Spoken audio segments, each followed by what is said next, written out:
here in 1787, Ambrose Walden married Betsy Taylor of County and lived with her until 1798, during which period he endeavored by every means in his power to render happy the woman whom he had selected and flattered himself with accomplishing so desirable an object. He would have persisted in these endeavors. Walden claims he not in 1798 detected her in an illicit amour. Amour, that's French for love, with a man in the neighborhood. Now, 9 years later, he seeks a divorce. Related documents reveal that Walden may have been diagnosed as being insane, and that as early as 1804, a court of law had reviewed property settlement. Okay. This is the only reason why this is tears, because the property under review included 7 slaves. Okay, so I'm gonna go back to the categories here, and let's look at management of slaves, see what that's all about. 32 citizens of Sussex County seek the repeal of a Delaware law of 1827 prohibiting the exportation of slaves to any other state. The petitioners complain that the law had a most powerful tendency to render. Hold on, y'all. I got these reversed again. I need to flip these around real quick.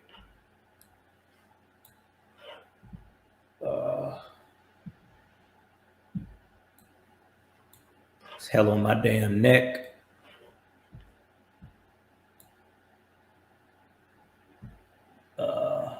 Ooh,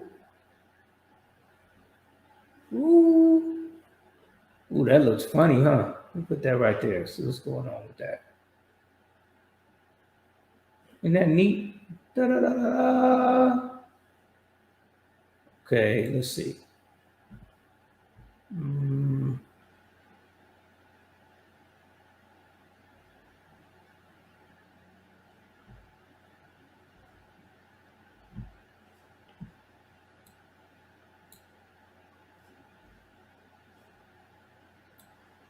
Put that back right there. Let's see. Bring that there. And boom. Now we bring this. Oh, the same goddamn thing.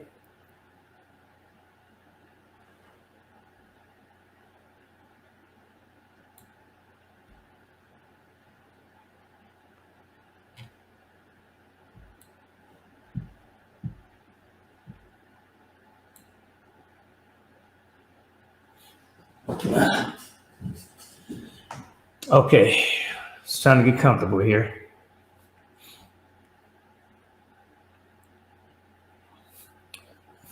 Okay, so what else we got here? Let me finish reading. So, prohibiting the exportation of slaves to any other state, petitioners complained that the law had a most powerful tendency to render slaves disobedient and consequently far less useful and valuable to their owners than they would otherwise be, leading at the same time to the exportation of many slaves contrary to this law, and to many, and indeed to a great portion of the frequent cases of kidnapping with which your courts of justice are so often resorted to in vain for redress by the enforcement of this law. That's a whole lot of words, but I see something right here. The most powerful tendency to render slaves disobedient and consequently far less useful and valuable to their owners than they would otherwise be. See, you have no value as long as you operate in a position of independence, of exercising your free will and your ability to do, let's just say, like I said, to just even apply the amendments of the Constitution to help you solve your problems. This is a part of that tendency, right? You know, you just think about a lot of the situations that go on today when a white person calls you a nigger.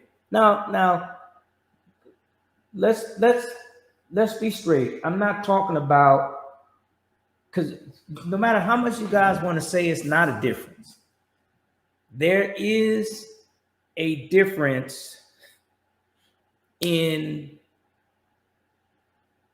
okay, so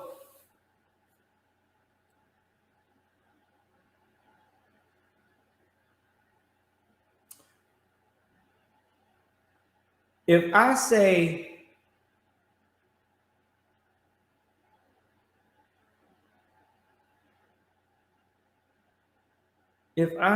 how would I put that?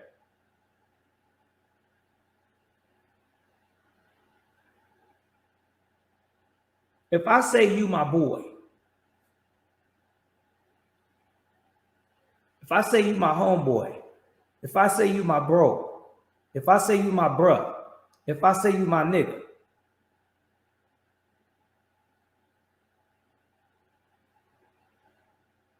and then and I do that, you know, all in that same way when I use the word nigga. If I'm a white person, I'm just saying.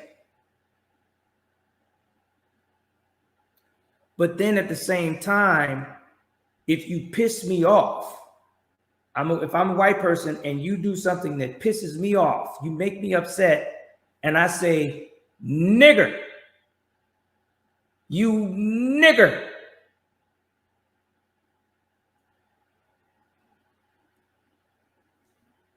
That's the instance that it appears to me this right here applies to. When a black person interacting with a white person does something that the white person doesn't want them to do. Not in every circumstance, but if you look at the situations that you've seen, just the ones that you've seen on the internet, a lot of the ones that you've seen on the internet, or, you know, we could take the example that I used some time ago, and I'd like to look up his case again, but there was a young brother who was the manager of a Dunkin' Donuts down in Florida. Okay. And the elderly white person that came by there to purchase, I don't know, his donuts and coffee every morning or whatever, this particular morning, he had some type of demands that he was making that the victim of racism manager, the black manager, could not accommodate. He couldn't accommodate whatever it was this elderly white person, this elderly racist suspect was asking for. And the racist suspect got angry and called him a nigger. The manager's response, which was very in cooperation with white supremacy, like a huge emotional reaction, which is what the system is telling so many of us to do, which is just getting us caught up. He said, call me that again. The white guy called him a nigger and he punched him. The man fell back, busted his head on the floor. And now this black male who was a manager of a Dunkin' Donuts, you know, receiving, you know, whatever benefits Dunkin' Donuts offered, probably using that money to, you know, help take care of the future. You know, he might have, you know, had a girlfriend or some children or whatever. All of that goes out the window now because he believed that punching the white person in the mouth was going to solve his problem of not being called a nigger. Right?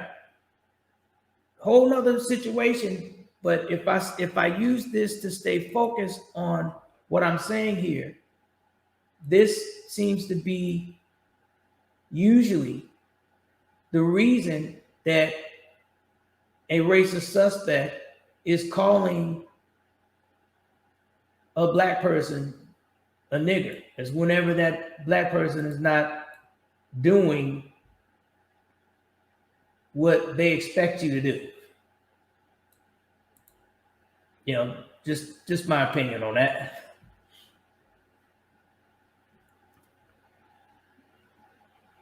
But okay, moving on. Let's look at this next one. So the next one says, South Carolina resident William H. Taylor is the uncle and guardian of Thomas, Francis, and William Taylor, minor heirs to an estate consisting chiefly of Negroes.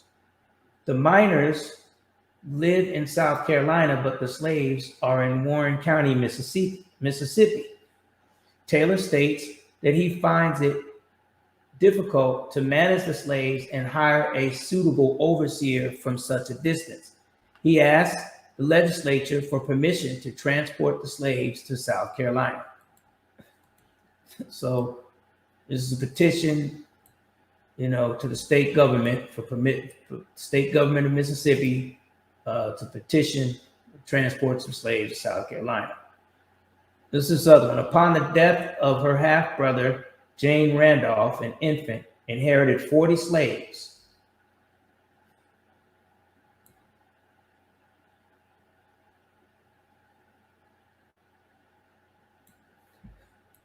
So look at this. Her half-brother died, and Jane Randolph, an infant, inherited 40 slaves and about 460 acres of land. See, this right here is an example of what I'm saying about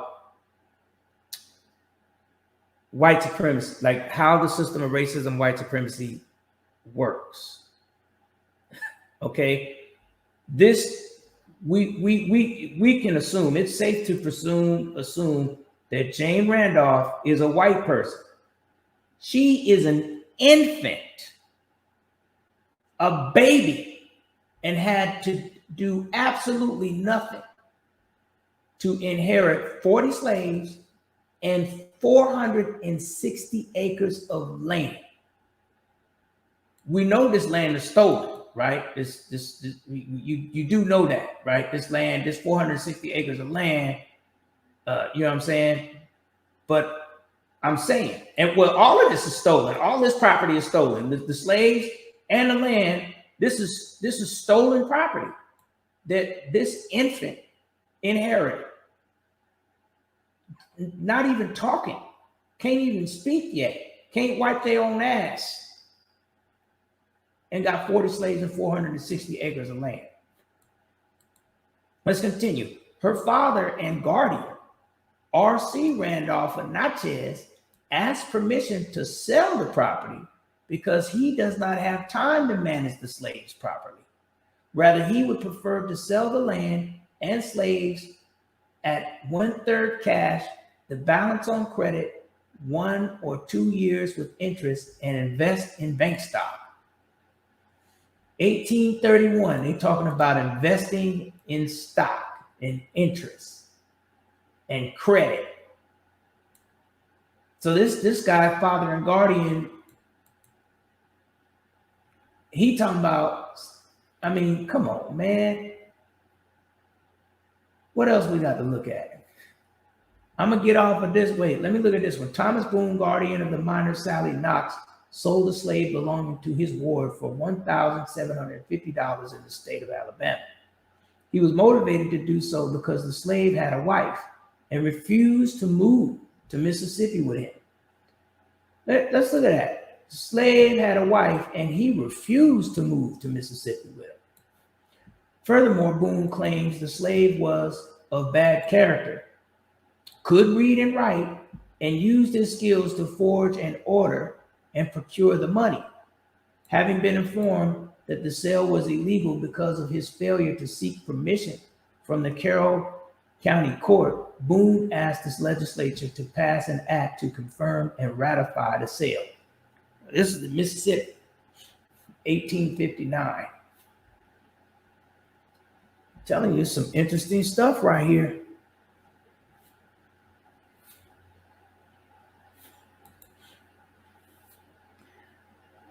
Descate says he's a slave.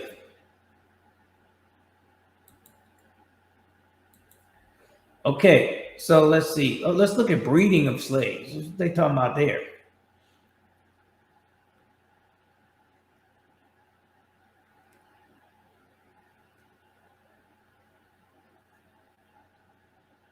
Elsie Spicer died in 1821 and left his daughter, Katie Spicer Fletcher, 2 slaves, Rose and her son, William.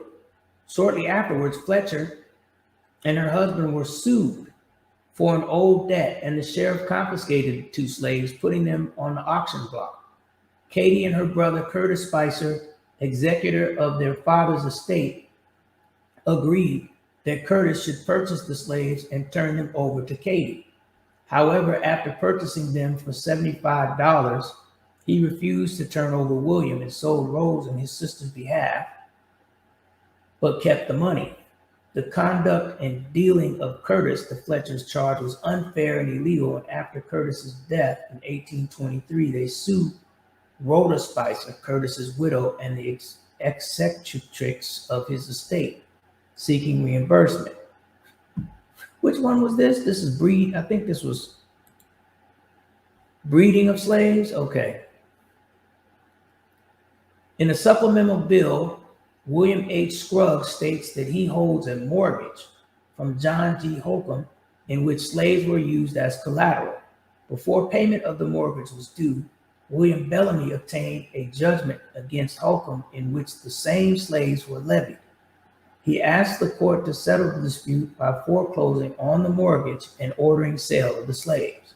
Scruggs is particularly desirous that this be done as soon as possible because the Negroes mentioned in said mortgage, now in his possession and for whom he is bound to pay hire, are comparatively worthless to him, seeing that they consist of a breeding woman, 2 small children, 1 an infant, and the breast born since the filing of the original bill. A breeding woman. Well, this right here alone is enough to show you that, you know, what I was talking about earlier, how they were using us for breeding. And, you know, this could be some of the reasons why today they see us as highly sexual or sex toys or whatever the hell. You know, it's like, it's just crazy, man. What's this one? John B. and Elizabeth A. King entered into a contract of marriage whereby a female slave named Eliza was conveyed to Alfred A. Fisher in trust for complainants during their joint lives. The Kings now seek authorization to sell Eliza and use the money to buy a house and lot to be held in trust by Fisher for themselves and their daughter, Ellen. They report that John is greatly afflicted and desires this sale because he is feeble and unable to provide the funds through his own industry. The petitioners reveal that Eliza does not have children, although she is about 28 years of age and has for several years been married. She will therefore constantly diminish in value. Look at that. She will constantly diminish in value during the lives of your orator and oratrix, and may be of little value or no value to their child Ellen upon their deaths. They therefore request that their trustee be authorized and instructed to sell said slave and to invest the proceeds of said sale in the purchase of said house and lot. This to me is crucial because, you know, this is the position that most of us are in. Most Black people, you know, non-white people, but Black people in particular, in the system of racism, white supremacy, have little value, little to no value in the eyes of the racist white supremacists. Little to no value. And because of this, because of this little to no value, a lot of our problems we can't get a lot of our problems solved.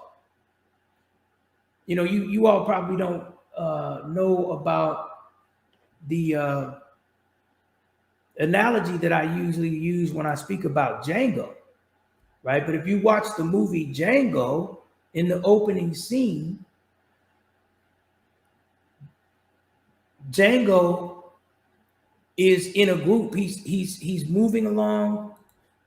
He's in a chain gang of slaves. It's a group of slaves, and they're walking down the road, and they have these two slave traders with them. These two brothers, I forgot their names, but coming from the opposite direction is the bounty hunter, who, you know, claims to be a dentist, uses being a dentist as his cover, who comes up along the group and says he's looking for Django. And the two slave traders, they get into it. They have a verbal conflict with the bounty hunter, and the bounty hunter ends up killing both of them. And then amongst the group, which is about 20 victims of racism, 20 black males, he asked if one of them's named Django. When Django tells him who he is, he throws in the keys and sets Django and you know, throws the keys to the other slaves and sets everybody free. You know, a lot of from that scene alone, a lot of confused victims would look at him and say, "Oh, he's a good white person."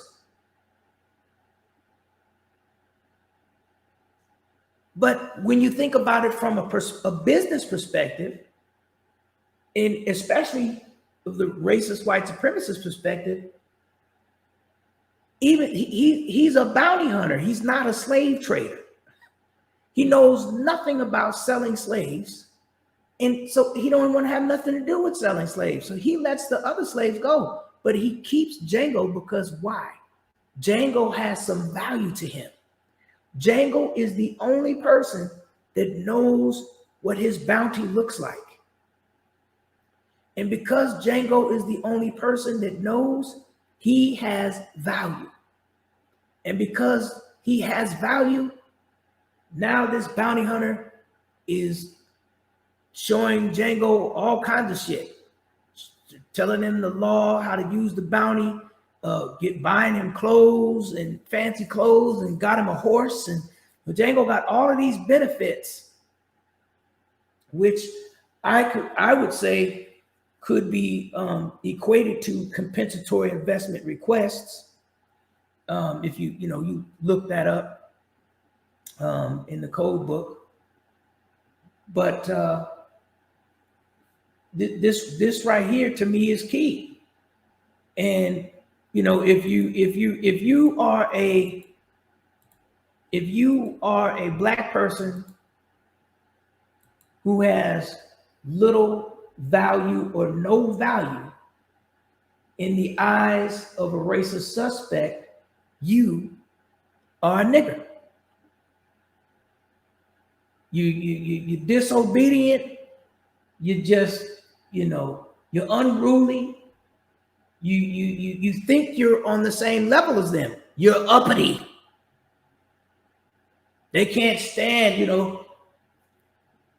if you look at Ida B. Wells' book, let me tell you what Ida B. Wells' book is called. She'll show you that most of the lynchings that occurred the book is called, hell, just had it. Just saw the damn title. I'll tell you what, Southern Horror's Lynch Law in All Phases by Ida B. Wells. Okay. If you do a search for it on Amazon, you should be able to find a free PDF of it. Okay. Gotta let y'all do some work. You can't just keep looking up stuff and putting it in here. But basically, you know, the ones that they consider to be uppity, or the ones that they consider to have little or no value, are the ones that they started committing violence against. You know, and I believe that this has they've invented an overall expectation from Black people, and most Black people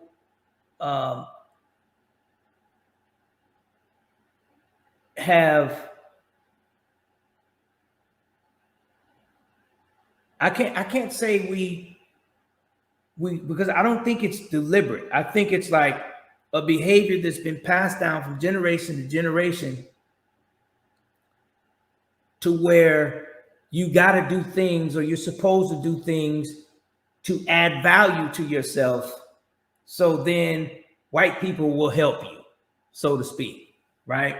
They told us, get an education. If you get an education, you get a degree, that's going to help you. That's going to help you get a job, right? Because you're adding value to yourself. You get the degree, and like these days they say that there's not enough Black people who are computer programmers or coders or whatever. So there should be an effort to get them out there to learn how to code. So as they learn how to code, they can get them a good job, right? Again, we're talking about setting the value, right? Because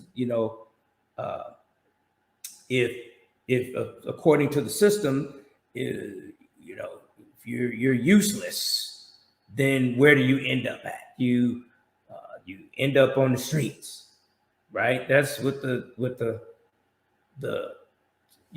so-called expectation is, right?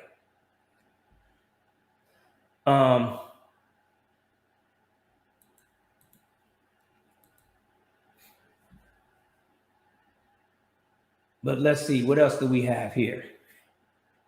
William Hickman being anxious to obtain a Negro woman about 24 or 5 years of age of good qualities that would breed. Look at that. He's anxious to obtain a Negro woman about 24 or 5 years of age of good qualities. Good qualities. Huh?